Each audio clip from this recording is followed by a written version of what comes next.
A continuació té la paraula Jesús Pons Domínguez, que es profesor de Filosofía del Institut Canónico Manchón de Crevillente. Gracias. Bien, yo la verdad es que teniendo el poco tiempo que disponemos, creo que me voy a limitar a hacer simplemente un breve esbozo o recorrido, o si se quiere más bien un pequeño mapa donde establecer un breve trazado de cuáles serían los ejes o los puntos de partida que serían necesarios para comprender el pensamiento de Cervantes en torno a la noción de la locura, o para ser más específicos, a la noción de mal de amor o amor ereos en el contexto de la tradición del neoplatonismo. Mi objetivo sería fundamentalmente intentar trazar muy brevemente los nexos que dicha noción puede tener con el problema de la melancolía y, en definitiva, con el problema de la imaginación y de la fantasía, porque creo que, en última instancia, el distinguir muy bien ambas nociones nos permite, quizá, encontrar algunos puntos que permitan, por decirlo de algún modo, ver la problemática de la locura desde unos parámetros diferentes. Pues bien, en esa línea no voy a hacer más que comentar unos ejes o puntos básicos de lectura que he traído aquí. Es decir, no hago más que desarrollar, por decirlo de algún modo, lecturas que me han precedido. Por ejemplo, el debate sobre la melancolía en la España de los siglos de oro, de Gambín, es un referente que tendré en cuenta. Las teorías sobre el amor en la cultura árabe medieval, de Emilio Tornero, también. Por supuesto, creo que es fundamental también el libro de Guillermo Serés, La transformación de los amantes. Una tesis de Alicia García, una profesora de Barcelona, Cervantes y la melancolía, filosofía, medicina y locura. Y por supuesto creo que no se puede, al menos desde la filosofía, prescindir de Aristóteles, El hombre de genio y la melancolía, Platón, en líneas generales, el Fedro, concreto, y por supuesto el comentario de Ficino en su conocido diálogo de Amore. Pues bien, eso sería el marco de referencia mínimo que utilizaré para exponer lo que quería señalar. Bien, el primer punto a tener en cuenta, creo yo, sería advertir de algo que ya en su momento Torrente Ballester creo que dejó muy claro.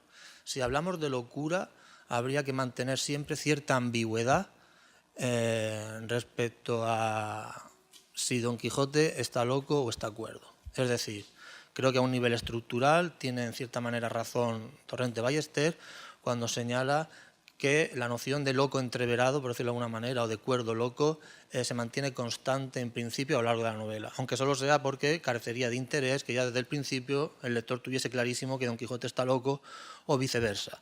Luego, de alguna manera, la ambigüedad sería uno de los rasgos que Cervantes mantendría a lo largo de toda la novela. ¿Por qué me gusta esta idea? Porque creo que en el fondo refleja muy bien lo que desde la filosofía podría definirse del siguiente modo. A mi juicio, y eso es lo que voy a sostener en el fondo, Cervantes introduce la noción de dialéctica como un mecanismo básico de su pensamiento. Es decir, desarrolla de forma dialéctica muchas de las categorías o de las ideas que quedan de alguna manera objetivadas en sus novelas. Por otra parte, la noción de parodia, yo creo que es indiscutible la dimensión irónica que se encuentra en el pensamiento de Cervantes. Y entender la parodia como, digamos, la burla de un referente serio nos permite introducir la otra noción que yo creo que es clave, y es la noción de crítica. Pero crítica en el sentido de análisis, crítica en el sentido de discernimiento. Por lo tanto, en la medida en que introduce, por decirlo de algún modo, parodias del neoplatonismo, no significa que por el mero hecho de ser parodiado no tenga en cuenta o no sea capaz de ver algunos de los elementos básicos de esa tradición. A este punto habría que recordar, por ejemplo, el influjo enorme que en su obra ejerce Garcilaso, por ejemplo. Y por lo tanto, en la medida en que la poesía de Garcilaso está, digamos, imbuida por todo el elemento neoplatónico, habría que rescatar entonces dicha tradición para ver qué elementos, ya a la altura, por ejemplo, del Quijote, suponen cierto distanciamiento por parte de Cervantes. Por lo tanto, elemento crítico y elemento dialéctico serían dos ingredientes esenciales que permitirían un poco dibujar esa especie de horizonte que, de alguna manera, Cervantes siempre tiene presente, porque creo que la otra noción clave que habría que tener en cuenta sería la reescritura. Cervantes reescribe y reescribe obsesivamente muchos de los temas importantes. Por lo tanto, se puede establecer de algún modo cierta continuidad, entre comillas, entre algunos de los elementos que aparecen, por ejemplo, en la Galatea. Después, las novelas ejemplares ejercerían una especie de bisagra. Después, el Quijote sería ya un desarrollo más sistemático, donde efectivamente la dialéctica quedaría plasmada de una manera mucho más clara. Y por último, el Persiles, donde, por ceñirnos a esta noción del amor ereos, digamos, vuelve a recuperar de algún modo algunos de los elementos vistos anteriormente, pero desde una perspectiva diferente, introduciendo, por ejemplo, el componente teológico, incluso, la idea de la vida como peregrinaje, por decirlo de alguna manera. Pues bien, si nos limitamos o si alguien no tiene claro qué pueda querer decir la noción de amor ereos, me remito, por ejemplo, a varias definiciones. Por ejemplo, Culianu, en un artículo o en un libro que se titula Eros y magia en el Renacimiento, si no recuerdo mal, cita a un tal Bernard de Gordon, donde dice este señor, y cito: amor ereos es solicitud melancólica por causa y amor de mujeres.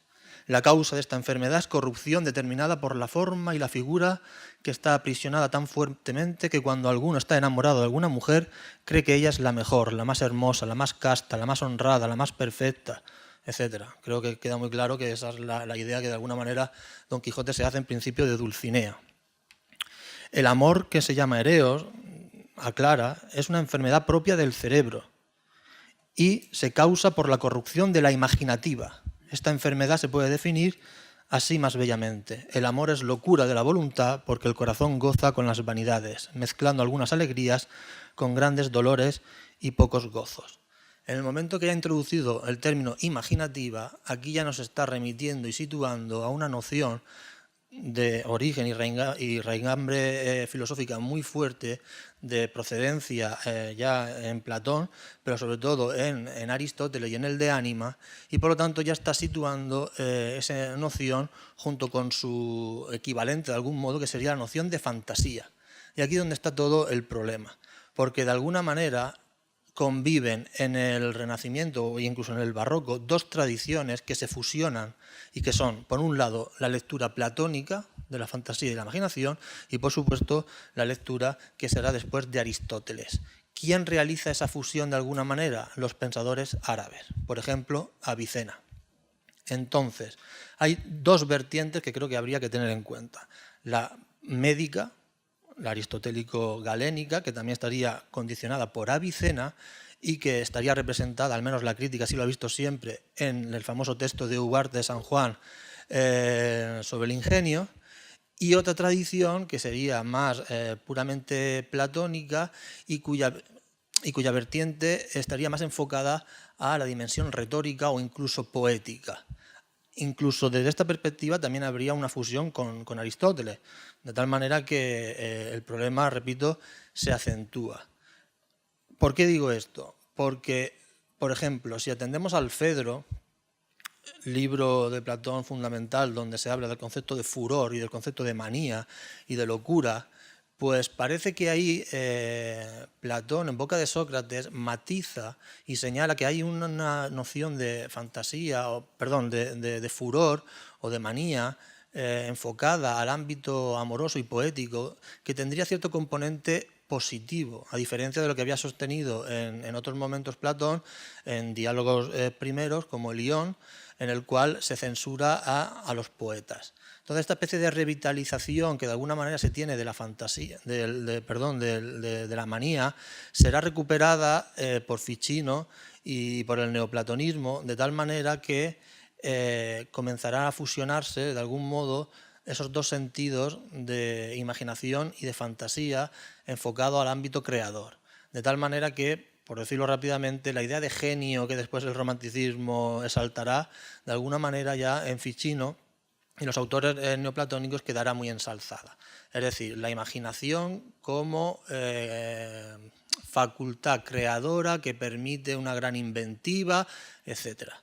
De tal manera que en la noción de ingenio, que aparece en el propio título de Cervantes, estaría aludiendo a esa capacidad que tiene Don Quijote de inventar y de imaginar, etcétera.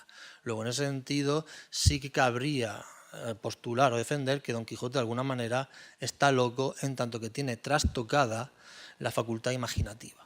Lo que pasa es que esto, repito, es mucho más complicado de lo que puede en principio parecer, porque si atendemos a los textos filosóficos que Cervantes pudiera tener en cuenta, por ejemplo, León Hebreo, pongamos por caso, que lo cita en el Quijote, y por lo tanto ahí hay una clara referencia a esa tradición neoplatónica, pues vemos que las ambigüedades terminológicas son las que dificultan un poco el intentar ver desde qué parámetros, desde qué lecturas está realmente moviéndose Cervantes y qué elementos está de algún modo parodiando.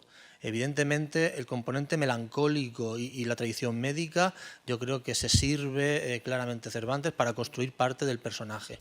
El problema es que esa voluntad de sintetizar o esa voluntad dialéctica le permite contrastar y enfrentar esa tradición con la otra de tipo poético. De tal manera que la complejidad, como digo, aumenta en la medida en que resulta muy difícil, si no imposible en ocasiones, el determinar qué sentidos de los términos está usando. En principio usa imaginación y fantasía como sinónimos. En cambio, eso no siempre ha sido así dentro de esa tradición donde, por ejemplo, Avicena, por ejemplo, sería un claro referente. Y como muestra el estudio que antes he mostrado sobre la teoría sobre el amor en la cultura árabe medieval, parte de la visión que se tiene del amor cortés surge en textos de autores, digamos, asentados en la península, pero cuya filosofía o pensamiento está fundamentado en el Islam, pues la complejidad, repito, vuelve a ser absolutamente considerable. El collar de la paloma, por ejemplo, de Ibn Hazm sería uno de los referentes fundamentales. El sufismo de Ibn Arabi de Murcia. El propio Avicena, como digo, etcétera, son autores que, recordemos, pasan a Aristóteles y a Platón al mundo occidental, de tal manera que después San Agustín, pero sobre todo Santo Tomás, en el seno del cristianismo, reincorpora las lecturas de Aristóteles viciadas de algún modo, por ejemplo, por estos pensadores árabes. Por lo tanto, hay toda una confluencia de elementos de tal complejidad que solo un análisis, repito, no solo literario, que evidentemente es evidente, pero también desde la filosofía e incluso de la teología, es lo que permite que realmente se pueda rastrear la huella, por decirlo de alguna manera, no solo en Cervantes, sino, repito, en autores como Garcilaso, etcétera, donde la noción de mal de ausencia, la noción de imaginación o de fantasía queda absolutamente reflejada y donde vemos que de algún modo en el Quijote aparecen muchos pasajes donde se hace alusión y referencia a estos elementos. Por ejemplo, una de las cosas que más me llama la atención son los remedios de cómo curar esa especie de mal de amores. Y entonces, los remedios que se citan, por ejemplo, Andrés Capellán también lo hace en un libro que tuvo mucha importancia también sobre el amor cortés, pues vemos que en el Quijote Cervantes prácticamente repite o sigue algunos de los remedios que supuestamente habría que seguir para conseguir que la locura ocasionada por ese trastorno de la imaginativa en la amada desaparezca. Por ejemplo, el sueño. Y vemos la importancia que el sueño tiene en el Quijote, sobre todo al final, ¿no? El conseguir que de alguna manera deje de pensar en su amada. Y para ello pues se recomienda ir por los prados y por los montes, es decir, todo el elemento pastoril, todo el elemento de la Arcadia fingida, sobre todo en la segunda parte, ejercerá también una función importantísima. Por supuestísimo, conseguir que la amada quede de alguna manera, ¿cómo decirlo?, afeada, ¿no? O sea, decir, que se imagine lo más fea posible para conseguir que de algún modo el sujeto enamorado, pues de alguna manera deje de esa imagen que tiene grabada en la mente, pues deje de ejercer influencia, ¿no? Evidentemente todos sabemos que fin, el encantamiento que Sancho realiza de Dulcinea, las labradoras, etcétera, bueno, pues podría leerse un poco también como una especie de aplicación, digamos, de remedios. Por cierto, fármaco en griego, esto es muy importante, remedio y veneno a la vez, es decir, cuidado con la dosis porque puede ser perjudicial y por lo tanto, bueno, se intenta de algún modo, repito, curar de ese mal de amores que en principio Don Quijote pudiese padecer. Otra cuestión es si realmente es así o no y hasta qué punto Don Quijote está jugando con todos, como de alguna manera se desprende del texto citado anteriormente de Torrente Ballester, El Quijote como juego, que me parece, que yo creo que es desde la filología, o sea, y desde la escritura, uno de los mejores textos que se ha hecho comentando al Quijote, y yo creo que injustamente en fin, tratado. Yo creo que se debería reivindicar mucho más la lectura que hace Torrente Ballester. No sé si desde la filología se hace, desde la filosofía ha pasado quizá excesivamente desapercibido, cuando yo creo que sigue siendo un texto que da que pensar. Y bien, en líneas generales, claro, podría adentrarme mucho más, pero prefiero parar aquí porque sé que son muchas cosas, son muchas vertientes, son muchas variantes, pero simplemente era mostrar la tradición filosófica, la neoplatónica y algunos elementos también de raigambre teológica y la tradición literaria árabe para enmarcar y para situar como líneas de investigación que ayuden a profundizar sobre este complejo tema y que creo que todavía queda mucho que decir. Gracias.